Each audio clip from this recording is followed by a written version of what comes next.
안녕하세요. 예, 박수는 쳐줬는데 인사는 안 받고. 안녕하세요. 예, 반갑습니다. 예. 우리 사랑하는 이광현 목사님 목회하는 교회 이렇게 오니까 너무 좋습니다. 저기 익산에 있을 때 같이 교제하고 했었는데, 여기 좋게 이 좋은 교회에 이렇게 예쁜 교회가 있나 싶을 정도로 정말 예쁘게 지으셨네요. 이렇게 예쁘고 아름다운 교회에 또 심호하시는 거 보니까 마음이 흐뭇합니다. 예. 제가 어디 가서 뭐 설교를 하거나 강연을 하기 전에 웃긴 소리 한마디 하고 합니다. 그래서 한번 해보고 잘 웃으면 하나 더 하고, 예. 보겠습니다. 예. 전에 시골에 할아버지가 한 분 사셨어요. 근데 서울 사는 친척이 전화를 해가지고,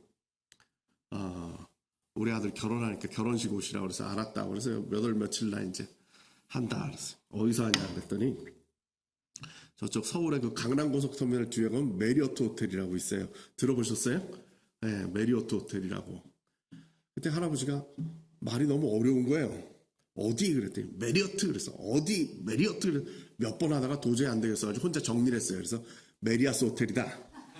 혼자 정리를 했어요. 메리아스 호텔. 그래가지고 이제 그날 됐어요. 기차를 타고 서울역에 내려가지고 택시를 탔죠. 어디 가자고 그래야 돼요? 메리아스 가자고 해야 돼. 분명히 머릿속에 메리아스였는데 입으로 튀어나오기를 런닝 호텔 갑시다 이래버렸어. 근데 왜 그럴 때가 있잖아요. 머리하고 입하고 따로 놀잖아요, 이제. 그래가지고 본인은 모르고 이제 넋을 잃고 이제 택시에 앉아있는데 택시가 딱 섰어요. 어디 섰을 것 같아요? 메리어트 호텔에 쓴 거예요. 이때 이 할아버지가 깨달았어요. 자기가 메리아스도 아니고 런닝구라고 했다는 사실을 그때 깨닫고 택시기사한테 당신 대단하다고. 아니 어떻게 내가 메리아스도 아니고 런닝구 그런 걸 어떻게 여기다 내려줬냐고 그랬더니 택시기사가 그건 아무것도 아니라고. 전에 예술의 전당 가는 손님이 탔는데 전설의 고향 갑시다. 자긴 그것도 내려줬더니 전설의 고향 갑시다 하는 것도 내려줬게 아무것도 아니라고. 반응이 좀 시큰한데. 하나 더 할까요? 네. 오늘 목사님이 은퇴하실 때가 되셨어요. 70대 가지고 이제 은퇴를 하셔야 되는데 수십 년 동안 목회를 하셨으니까 교회가 궁금하신 거예요. 그래서 유년부 예배를 아이들은 어떻게 예배를 드리나 싶어가지고 유년부 전도사님한테 주일에 한번 바꾸자. 그래서 전도사님이 어른 예배 인도하고 나는 유년부 내려가가지고 이제 예배 인도하겠다. 약속을 했어요. 주일이 돼가지고 이제 둘이 바꿨어요. 근데 할아버지가 70대는 할아버지가 오셔가지고 초등학교 1, 2, 3학년 예배 인도하면서 설교를 하니까 어떻게 됐겠어요? 난리가 난 거예요. 그래가지고 도대체 수습이 안 돼가지고 대충 마무리를 했는데 이 안에서부터 약간 이제 부하가 오르는 거지. 내가 일부러 이렇게 내려왔는데 어떻게 이럴 수가 있나 싶어가지고 약간 부하가 올라가지고 뭔가 이 전도사님을 할 수 없는 한 방은 보여줘야겠다 싶어가지고 전도사님이 못하는 목사님만의 한 방은 뭐예요? 축도. 축도는 한번 보여줘야겠다. 이제는 그리고 축도를 시작했어요. 그랬더니 애들이 이 축도한 걸 처음 본 거예요. 맨 앞에 개구장이 두 놈이 앉아 있었는데 이 두 놈들이 축도하는 걸 처음 보니까 한 놈이 옆에 있는 옆구리를 쿡 찌르더니 야 목사님은 왜 손을 들고 기도하냐? 그랬더니 옆에 있던 놈이 하는 소리가 야 설교를 저렇게 못했는데 하나님한테 벌 받는 거야. 손 들고 벌 받았다 이 말이지. 제가 이렇게 얘기하는 건 제가 뭘 알겠어요. 그러니까 제가 무슨 얘기를 해도 그죠? 제가 런닝구 갑시다 그러면 어디로 가 있어야 돼요? 메리아스로. 목사님이 말 실수했나 보다. 메리아스 갈 소리를 저렇게 했나 보다. 이해를 하시고. 잘 협조해서 제가 축도를 안 하고 가야 되는데 오늘 아예 적어놨더만요. 축도 조성도 이렇게 적어놓으셔서 하여간 축도는 하고 갈 것 같은데 제가 못해서 그런 게 아니고 잘해서도 그렇게 할 수 있다. 잘 협조해 주시기 바랍니다. 감사합니다. 소개해 주신 대로 저는 라이프 오프 기독교 자살예방센터의 대표를 맡고 있습니다. 그래서 오늘 자살 예방 그리고 어떻게 우리가 이런 일을 할 수 있을까에 대한 그런 얘기들을 해보려고 합니다. 예, 여러분들이 대한민국에 자살이 많다는 얘기는 참 많이 들어보셨죠? 예, 어느 정도 많냐? 예, 좀 보여주시겠어요? 2023년도가 가장 최근 통계인데 한 해에 자살로 인해서 13,978명이 죽습니다. 예, 여러분 약간 담대하신 것 같아요. 다른 데 가면 대부분 그리고 놀라는데 예, 한 해에 13,978명이 자살로 인해서 죽습니다. 하라고 제가 가르쳐 드렸잖아요. 다시 할게요. 예, 준비하시고 있다가 한 해에 13,978명이 자살로 인해서 죽습니다. 그렇지. 제가 이게 시작부터 자꾸 농담을 하는 이유가 죽는 얘기를 한 30분 듣다 보면 많이 힘들어요. 미리 웃겨놓고 시작하려고 그러는 거예요. 예, 협조를 잘 해주시기 바랍니다. 예, 하루에 365로 나눠보면 하루에 38명이 자살을 해요. 그새 까먹었어. 예, 하루에 38명이 자살을 해요. 그렇지. 그러니까 우리가 1시간 예배를 드리면 우리나라에서 한 2명은 자살하는 거예요. 얼마나 많이 자살하게. 자살률이 27명이다 이렇게 나왔는데 저 얘기는 뭐냐 하면 1년 동안 인구 10만 명당 27명이 자살한다는 거예요. 용인시가 몇 명이에요? 인구가 100만 명 정도 될 것 같은데, 그죠? 한 100만 명 되면 한 해에 평균으로 치면 한 270명 정도가 이 용인시에서도 자살을 한다 이렇게 볼 수가 있는 거죠. 그래서 저는 우리나라에서 이 자살이라는 건 재난이라고 생각돼요. 매년 닥친다. 근데 재난이라는 게 뭐야? 갑자기 저기 산불이 날 수도 있고, 아니면 갑자기 홍수가 나가지고 막 물이 넘칠 수도 있고, 뭐 이런 게 재난이잖아요. 그럴 수 있어요. 그런데 그게 매년 반복되면 뭐예요? 그건 문제가 있는 거예요. 그럼 막았어야죠. 예를 들어서 몇 년 전에 오송에서 홍수가 나가지고 지하차도에서 차들이 갇혀가지고 열 몇 명이 죽었어요. 그때 우리는 참 안타깝지만 이해는 돼요. 비가 그때 어마어마하게 왔잖아요. 그럴 수도 있겠지. 근데 다음에 또 그렇다면 어떤 생각이 드시겠어요? 그건 안 되죠. 근데 그 다음에 또 그랬다고 그래요. 어때요? 말도 안 되는 거죠. 근데 저는 자살은 막을 수 있다고 생각되는데 한 해에 14,000명씩 매년 이렇게 사람들이 죽어가고 있는데 이걸 못 막는다. 이건 좀 문제가 있다고 저는 생각해요. 그게 제가 상시적 재난이라고 그랬어요. 재난은 한 번 하고 없어져야 되는 건데 그 다음에는 그걸 막아야 되는데 우리나라는 OECD 국가 중에 자살률로 1위한 게 20년이 넘었어요. 2003년도부터 우리나라가 자살률로 1위하고 있어요. 근데 이걸 못 벗어나고 있다. 이건 문제가 있죠. 그래서 우리가 그런 이야기를 좀 해보려고 그래요. 우리나라 사람들이 어떤 이유로 죽느냐 하는 순위를 매겨놓은 거예요. 1등은 암으로 월등하게 많이 죽죠.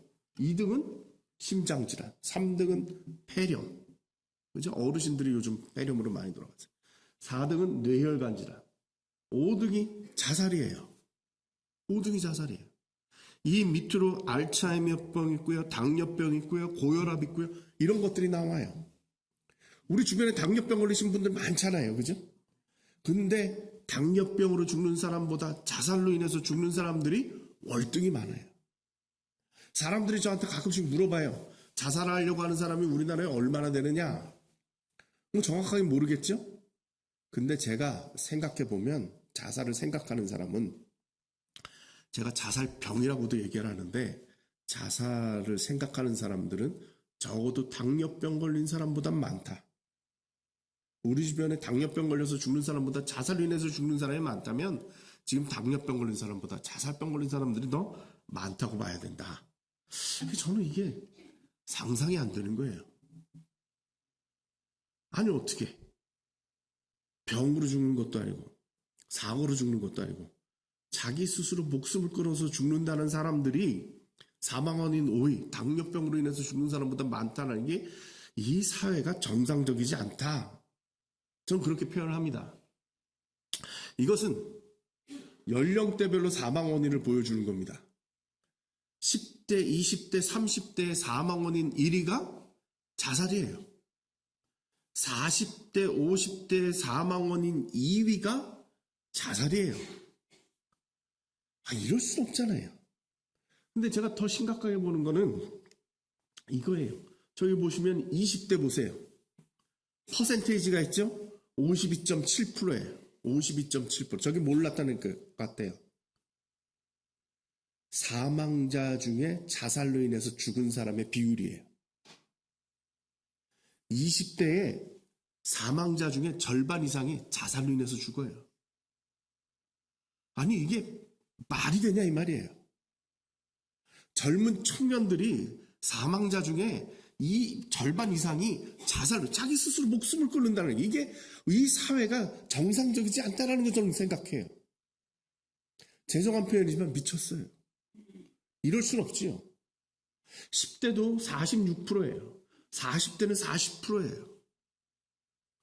근데 저 연령대는 죽는 사람 숫자가 그렇게 많지 않으니까 비율이 높다고 볼 수 있겠죠.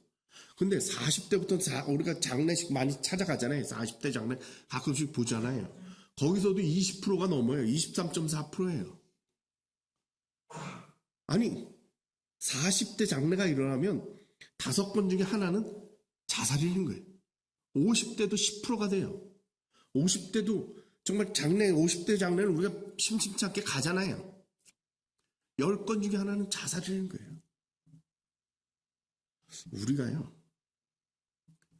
쉬쉬하면서 다 숨기고 살아서 그래요. 우리 주변에 자살이 없는 게 아니라 우리가 모른 척하기도 하고 장례 났는데도 얘기 안 하고 심장마비라든가 다른 걸 둘러대서 그렇지 실은 자살은 우리 주변에 정말 많이 있다. 정말 많이 있다. 자살을 가장 많이 하는 연령대는 어딜까요? 50대예요. 두 번째가 40대예요. 두 번째가 40대. 네. 남자랑 여자랑 누가 더 많이 할까요? 남자가 많이 해요. 보통 한 2.5배 정도 되는데 이 40대, 50대부터 3배로 늘어나요. 그러니까 우리나라에서 자살을 제일 많이 한 사람들은 어떤 사람들이에요? 40, 50대 남자들이에요. 40, 50대 남자 손 들어보세요. 높이 드세요. 예. 목사님도 그렇죠? 예, 목사님도 그렇고 나가시면서 어깨를 한 번씩 두드리고 나가시면 한 생명을 살리리라 믿습니다. 40, 50대 남자들은 강해 보이잖아요. 뭐든지 할 수 있을 것 같아요. 제가 중고등 학생들 데리고 40, 50대 너희 아빠들 40, 50대 지금 다들 그렇다고 그러죠. 아빠 누구야? 그러면 슈퍼맨이라는 거예요. 못하는 일이 없대요. 다 할 수 있대요. 근데 실은 그때가 가장 위험할 때예요.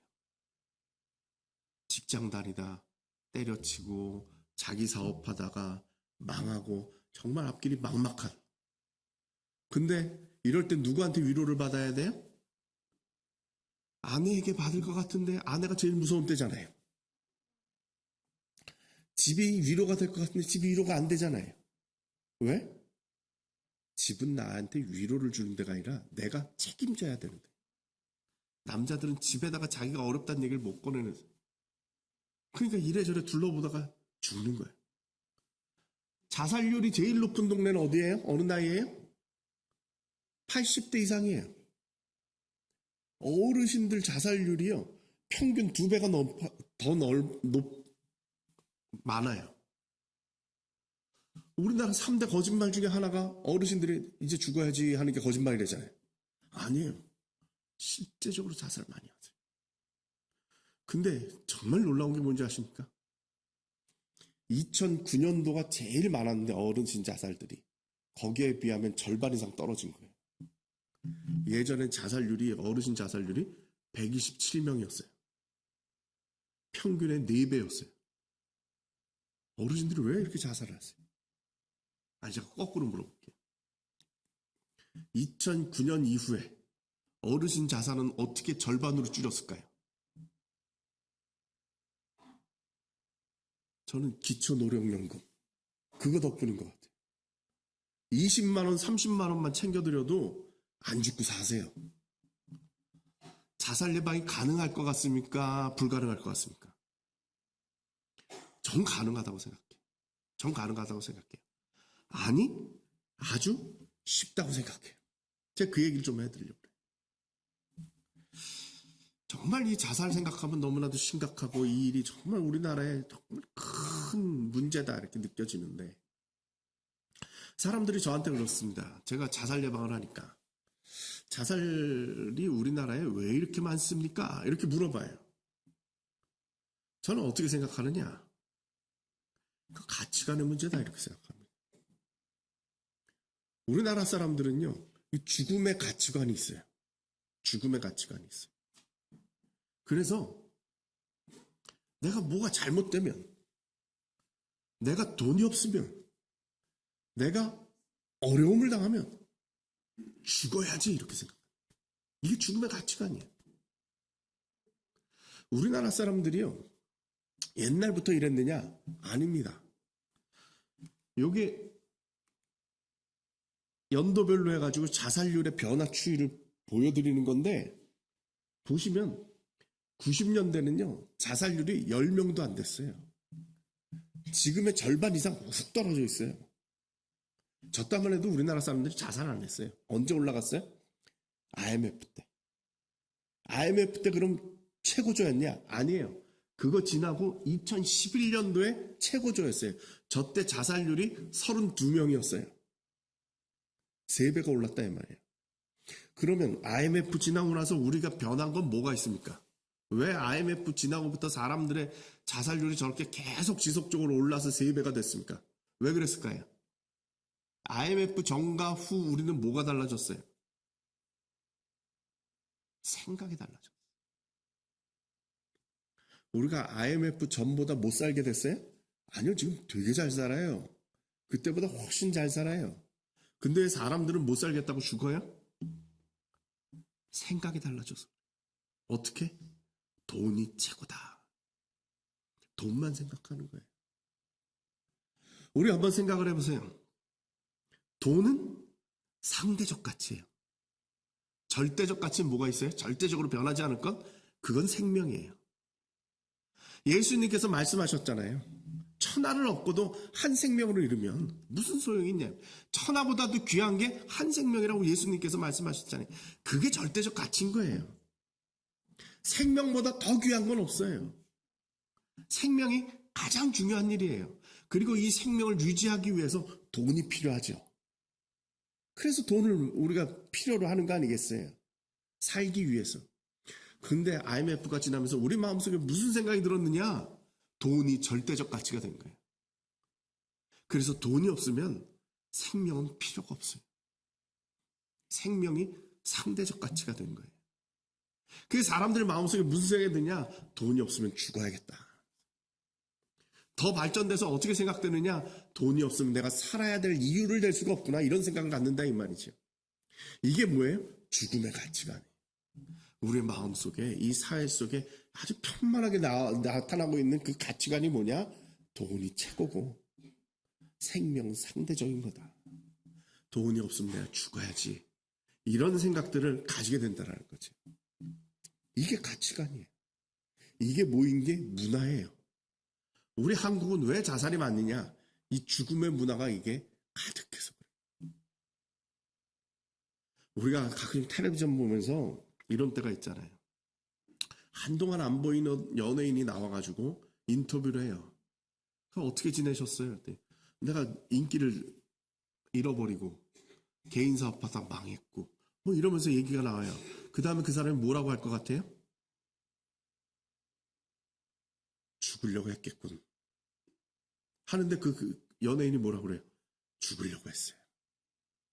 시도했어요. 그럼 우리 마음속에 그럴 줄 알았어. 이게 무슨 얘기예요? 우리들 다 공식이 있는 거예요. 그 정도 되면 죽을 수 있다라는 공식들을 다 가지고 있단 말이죠. 이걸 깨야 대한민국이 살아요.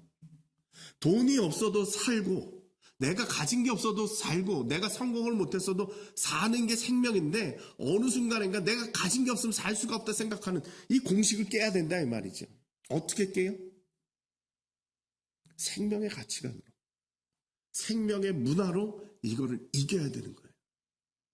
이걸 누가 잘할 수 있겠어요? 교회가 잘하죠. 우린 생명이 뭔지 아니까. 우리 생명을 누가 지으셨어요? 하나님이 지으셨잖아요. 하나님이 창세기에 보니까 사람을 만들어놓고 코에다 생기를 불어넣어 사람을 만드셨다 이 말이에요. 생명을 불어넣으셨다 이 말이에요. 예수님이 뭐라 그러세요? 내가 생명이라 이 말이지. 내가 길이요 진리요 생명이라. 예수님이 생명이라고 하시잖아요. 성령님이 뭐라 그러세요? 나는 생명의 법이다 이렇게 말씀하시잖아요.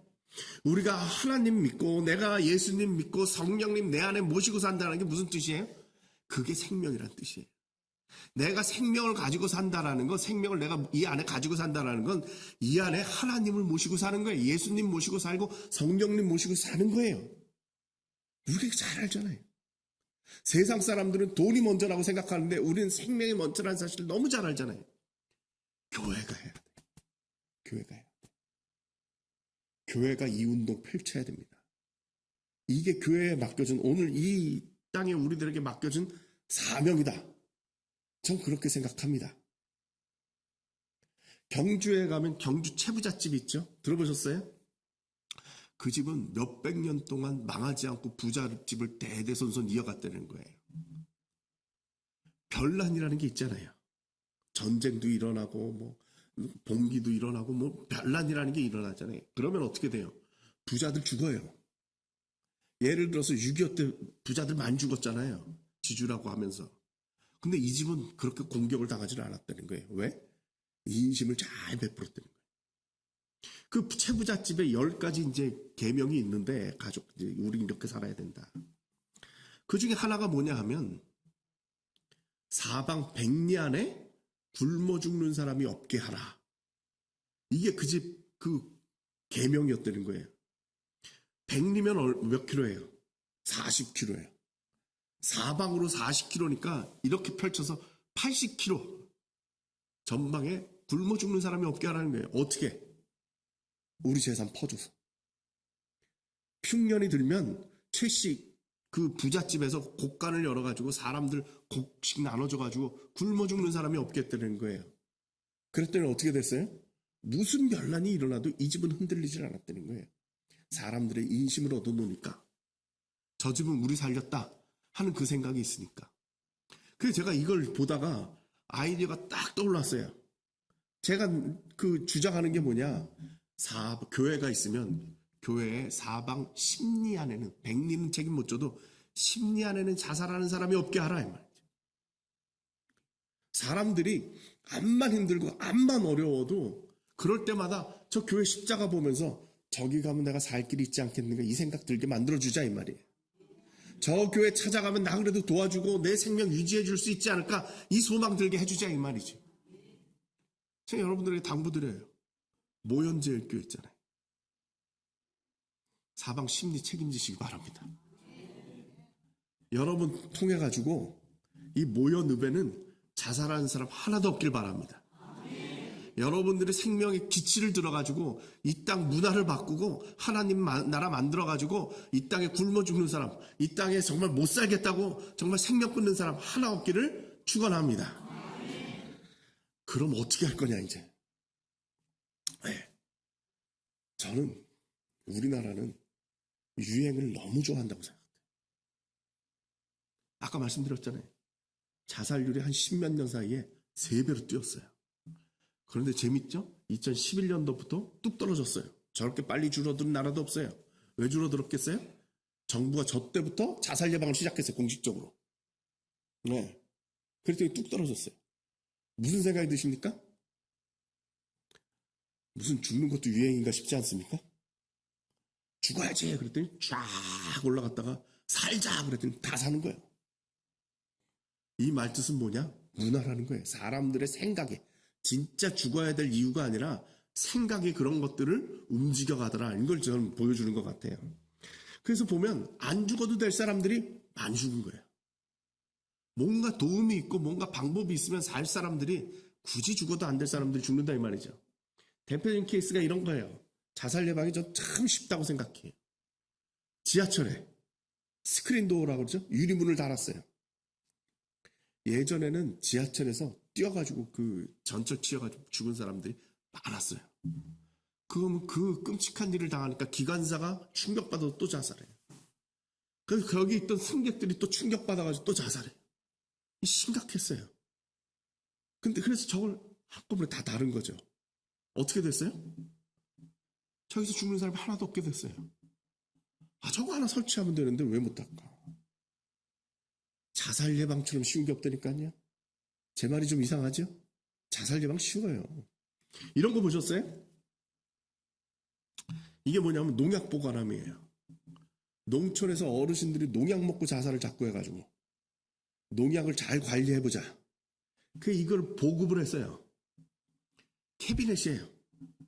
농약 넣는 캐비넷이에요. 그래서 저 캐비넷에 집집마다 하나씩 보급을 해요. 그래서 저기다가 농약을 넣으라고 그러고 열쇠로 잠궈요. 그럼 그 열쇠를 어째야겠어요? 뭐 이장님한테 맡기든지 아니면 면사무소 가서 맡기든지 뭘 해야 될 거 아니에요. 그냥 자기가 갖고 있어요.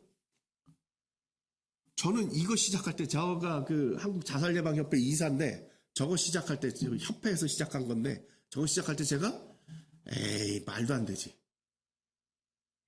열쇠를 어디다 맡기면 모를까 그걸 자기가 갖고 있는데 그게 뭔 도움이 되겠어 그랬는데 이게 성공을 했어요. 이것 때문에 어르신 자살률이 많이 줄였어요. 도대체 이게 무슨 일이에요? 어떻게 가능해요? 사람들이 에이 죽어야지 농약을 먹어야지 여기 캐비넷 열어야 되는데 열쇠는 어디 있지 저걸 열고 요 사이에 생각이 바뀌는 거예요. 그 사이에 아유 그냥 살아야겠다 뭘 죽기까지 뭐 이렇게 된다는 거죠. 자살 예방이 쉬워요 어려워요? 쉽잖아요. 여기서 아이디어를 얻어가지고 번개탄 피워서 죽는 사람들이 있으니까 번개탄 파는 데서 이제 뭐 슈퍼마켓 이런 데서 그 번개탄을 안 보이는 데다 이렇게 진열을 한다는 거예요. 그럼 사람들이 와서 번개탄 어디 있어요? 막 물어보고 할 거 아니에요. 그 사이에 정신 차리고 안 죽는데요. 자살 예방이 쉬워요, 어려워요? 쉽잖아요. 저는 생각을 바꾸고 제도를 바꾸면 자살 예방 가능하다고 생각해요. 옛날에 교통사고가 그렇게 많았어요. 우리 저 애들 내보내면 뭐라고 그래요? 차 조심하라고. 네. 한갑이 돼도 아들 나가면 뭐라 그래요? 차 조심하라고. 옛날에 차 사고로 인해서 죽은 사람이요 4등이었어요. 자살보다 더 많았어요. 요즘은 어떻게 됐느냐? 차 사고로 죽는 사람이요 자살로 인해서 죽는 사람의 3분의 1밖에 안 돼요. 3배나 차이가 나요. 어떻게 그렇게 됐을까요? 우리가 교통 질서를 지키고 차를 조심조심 몰기 시작하니까 교통사고로 죽는 사람이 확 줄더라는 거예요. 어떻게 가능했어요? 생각이 바뀐 거예요. 전 이분 덕분이라고 생각해요. 기억나세요? 이경규의 양심 냉장고. 네. 여긴 좋네요. 연세들이 있으셔가지고 젊은 사람들이 있으면 이걸 몰라요. 96년도에 들었거든. 96년도에 했던 지금으로도 한 30년 전에 했던 프로그램. 기억하시죠? 네. 이경규가 밤새 그 자동차 정지선을 기다리고 있잖아요. 그래서 자동차 그 한밤중에 사람도 아무도 없는데 그 정지선에 서기만 하면 냉장고를 한 대씩 줬잖아요. 네? 그런데 이경규가 밤새워 기다려도 그 한 대를 못 찾아가지고 아무도 안 지키는 거죠. 그냥 쌩쌩 지나가가지고 한 대를 못 찾아가지고 밤새 뭐 지었다 못 준 날도 있잖아요. 그런데 어느 날 한 사람이 섰는데 달려가서 열었더니 장애인 부부가 타고 있었죠. 트럭에. 이분들이 밤새 일하고 집에 가는 길이었던가 그랬어요. 그래서 사람들이 감동을 받고 이 프로그램이 성공을 하죠. 그때부터 우린 무슨 생각을 갖기 시작했습니까? 아, 교통질서는 지켜야겠구나. 사람이 안 봐도 정지선엔 서야겠구나. 그래서 교통질서를 지키기 시작한, 그 전까지 교통질서가 우리가 없었잖아요. 지키기 시작했어요. 그랬더니 교통사고가 확 줄어든 거예요. 사람이 살기 시작한 거죠. 최근엔 이게 큰 역할을 하죠. 보셨죠? 고속도로에 분홍색 그려놓고 초록색 그려놨어요. 우리가 옛날엔 저기 나가야 되나 말아야 되나 막 이러면서 우왕좌왕했었는데 이 선이 그어지니까 착 길을 찾잖아요. 요즘 내비게이션이 좋아져가지고 어디로 가라 뭘 해라 말도 필요 없어요. 그냥 분홍색 쫓아가라면 분홍색만 이제 쫄쫄쫄쫄 쫓아가면 안 헷갈리고 잘 가잖아요. 이것 때문에 교통사고가 확 줄었대요. 바닥에다 줄 하나 그어놓은 것 때문에 교통사고가 확 줄었다는 거예요. 그래가지고 나라에서 재미를 붙여가지고 도심에서 요즘은 60km가 아니라 50km로 10km를 줄였어요. 그랬더니 교통사고가 또 줄더라는 거예요. 그리고 민식이법 그래가지고 스쿨존 학교 앞에서는 30km 이상 못 달리게 해놓으니까 또 그것 때문에 확 줄었다는 거예요.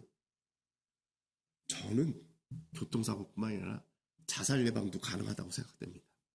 우리 생각을 바꾸고 문화를 바꾸면 자살 예방 가능합니다. 자, 실습을 해보겠습니다. 옆에 분을 보십시오. 안부를 물어봅니다. 괜찮니? 하고 안부 물어보세요. 네. 분위기가 어때요? 훨씬 좋아지잖아요. 죽는 얘기하니까 죽겠네 하고 있다가 서로 안부 물어보려니까 아주 환해졌어요. 저는 우리 사회도 이러면 가능하다. 그런 생각이 듭니다.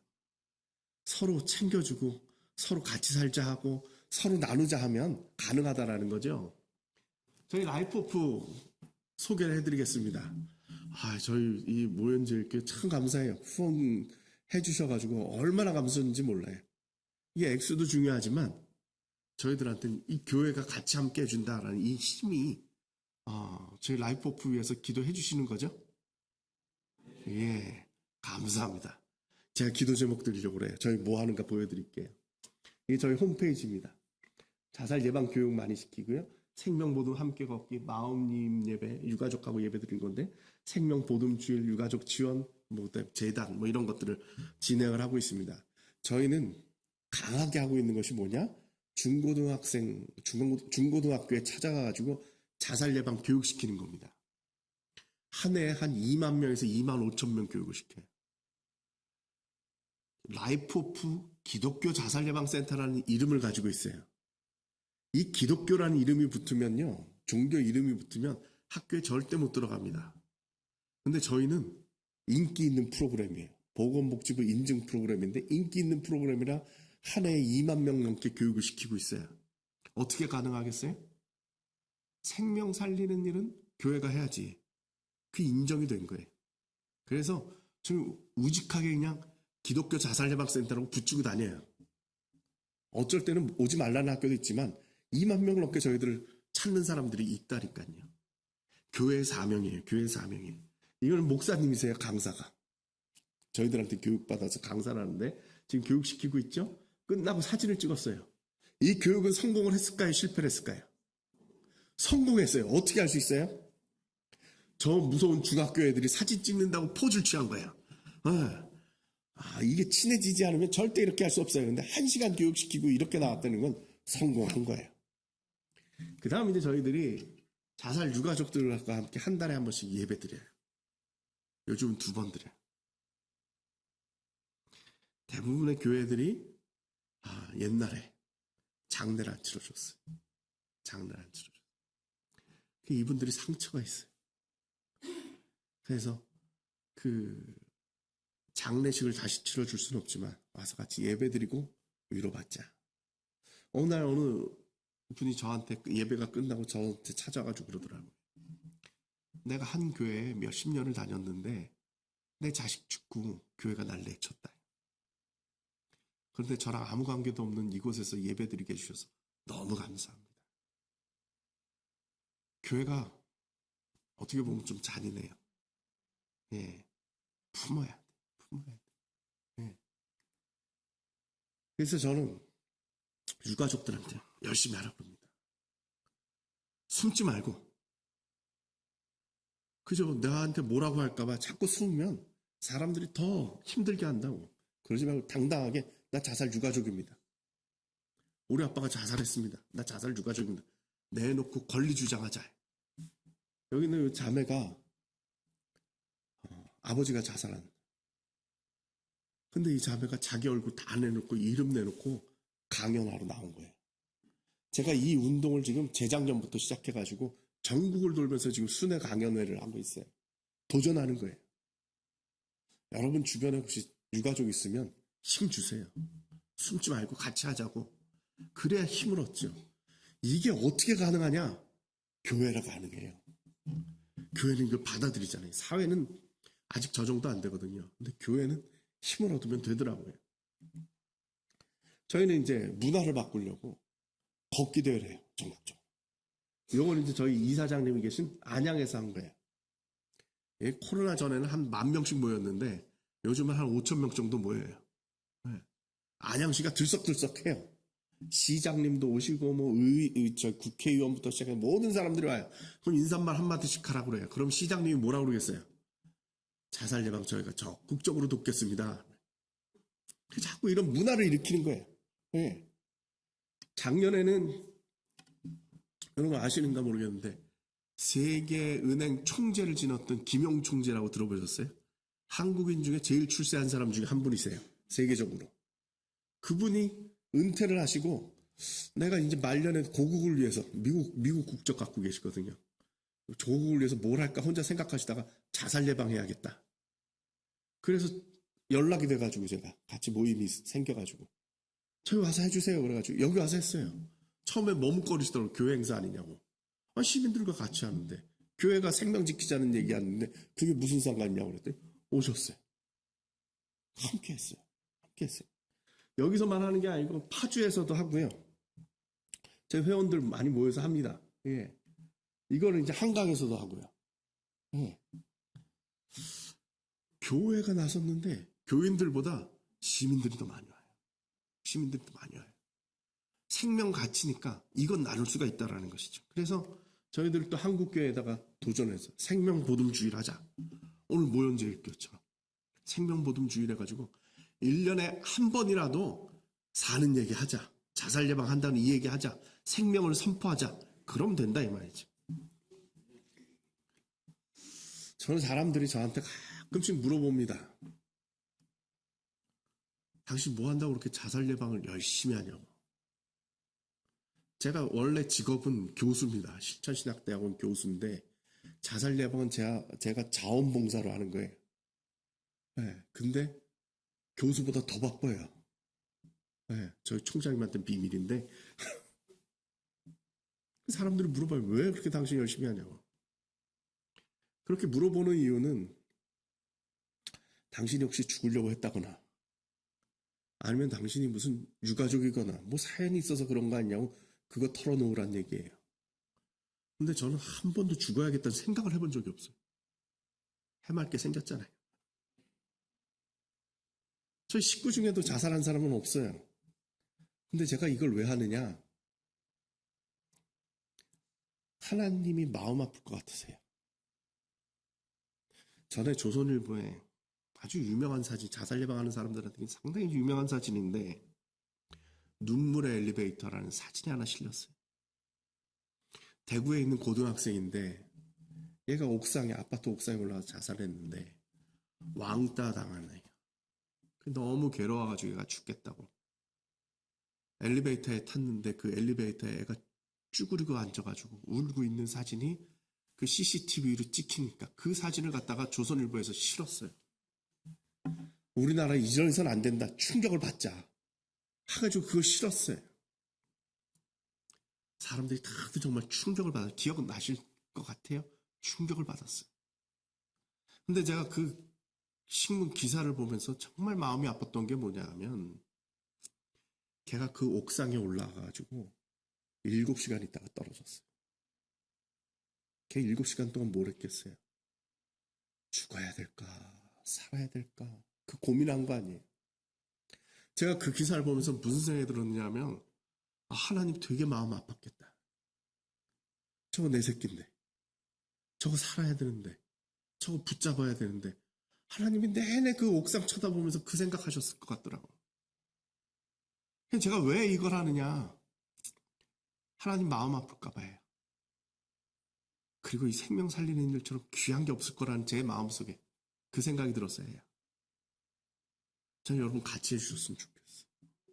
아까 말씀드렸듯이 적어도 이 모연읍에는 모연제일교회 때문에 자살하는 사람 없기를 바랍니다.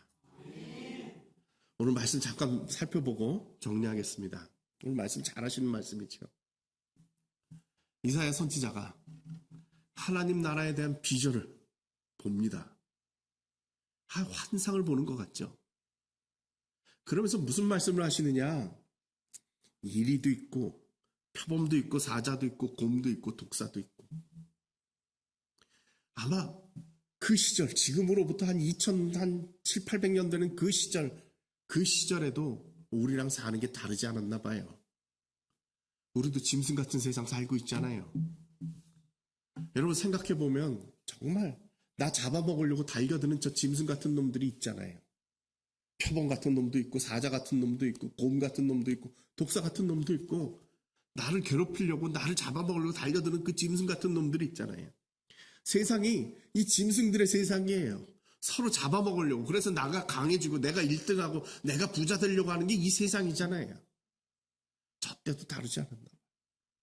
저런 짐승들이 나오는 거죠. 우리가 어떻게 살아요? 이 짐승들한테 해당하지 않으려고, 이 짐승들한테 잡아먹히지 않으려고, 이 짐승들에게 내가 정말 무너지지 않으려고 아둥바둥하면서 살잖아요. 이게 너무 힘들잖아요. 근데 더 힘든 게 뭐예요? 여기서 아둥바둥 살려고 하다 보니까 어느 날 나를 보니까 내가 표범돼 있고 내가 곰돼 있고 내가 사자돼 있고 내가 독사돼 있는 거예요. 그래서 그 안에 어울려가지고 서로 물어뜯고 산다라는 거죠. 이게 세상 사는 건 줄 알고 그냥 그러고 산다라는 거죠. 근데 선지자께서 말씀하시죠. 하나님 나라가 임하면 이 짐승들이 어린아이와 어린 양과 송아지와 어울려서 살게 될 것이라는 거예요. 우리가 어울려서 함께 살 수 있는 그런 세상이 될 거라는 거죠. 우리가 원하는 세상은 뭐예요? 이런 세상이에요. 우리 주님 오시면 하나님 나라 이루어지면 이루어질 그 땅을 위해서, 그 세상을 위해서 우리가 오늘 사는 거예요. 그러면서 우리 주님의 마지막 말씀 그거죠. 물이 바다를 덮은 것 같이 여호와를 아는 지식이 이 세상을 덮을 것이라는 거예요. 여호와를 아는 지식이 뭐예요? 그게 하나님 나라의 가치예요. 그 가치는 뭐예요? 생명이에요. 이 생명의 가치가, 이 죽음의 문화가 가득 차 있는, 이 죽음의 가치가 쌓여 있는 이 땅에 생명의 가치가 물이 바다를 덮은 것 같이 덮게 된다면, 하나님 나라가 임하게 된다면 그때 무슨 일이 벌어진다고 그래요? 해됨도 없고 상함도 없을 것입니다. 내가 더 살아보겠다고, 내가 더 가져보겠다고, 내가 뭔가 더 이루어보겠다고 남들을 해하고 남들을 상하게 하는 그런 일이 없을 거라는 거예요. 그 세상에서 살아보겠다고 아둥바둥 살다가 내가 너무 힘들어가지고 나를 해야 되고 나를 상해야 되고 그런 일이 없을 거라는 거예요. 저는 이 세상에 올 거라고 믿습니다. 이 짐승 같은 세상에 우리 살고 있지만 우리가 이 생명 가치를 가지고 도전해 나가면 그 나라 우린 이룰 수 있으리라고 저는 믿습니다. 그 첫걸음이 저는 이 자살 예방이라고 생각해요. 생명의 가치를 세상에 심는 것. 이 일에 우리 모연제일교회가 앞장서서 하나님 나라 이루고 정말 주님 모시기에 아름다운 세상 되시기를 간절히 축원합니다. 기도하시겠습니다. 하나님 아버지, 정말 이 세상에 짐승들이 사는 세상 같고 서로가 서로를 물어뜯고 사는 세상 같지만 주님 나라 임하실 때에 이 땅이 변하여 이 짐승들이 어린아이와 어린 염소와 어린 양과 송아지와 함께 살아가는 세상 되는 줄 믿습니다. 아버지 하나님, 이 사명 저에게 맡겨주셨사오니 감당하며 살 수 있도록 인도하여 주시옵소서. 예수님의 이름으로 기도드렸습니다. 아멘.